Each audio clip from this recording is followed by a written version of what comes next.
I've read a lot of interviews with artists of loads of different genres who say that they don't really listen to the genre that they make, and I always find that quite interesting. They often cite it as being like they want to be fresh, they want to make sure that what they're creating isn't going to be derivative.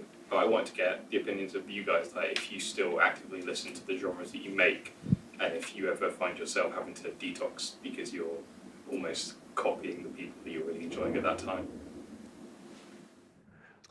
Yeah, I mean, I listen to like my old vinyl collection of like drum and bass, like having a mix and stuff. I don't listen to much new drum and bass, if I'm honest, mainly because sometimes, like say, ideas leach into your head and then you end up writing them and you're like, I've heard this somewhere, but you maybe don't know where, and you end up inadvertently almost like copying stuff.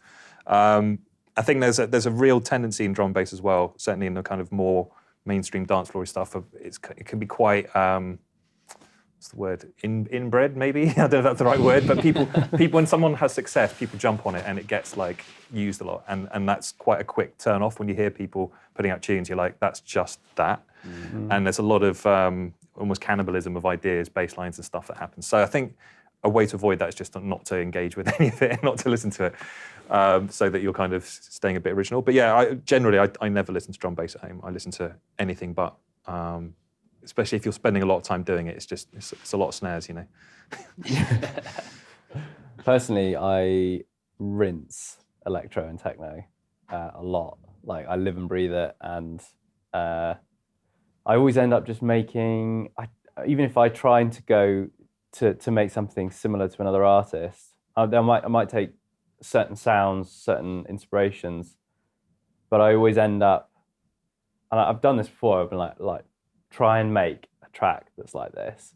I start it, I finish it, and it doesn't really sound anything like that. It still has my own sound on it, which is good, I think. It's a sort of, it feels like quite a healthy reminder that, oh, I do have a sound, and maybe that's because it's from hardware gear and it's patched in the modular, and then I've processed it with the things that I like. But yeah, I always seem to come full circle back to where I was, which is quite nice, actually.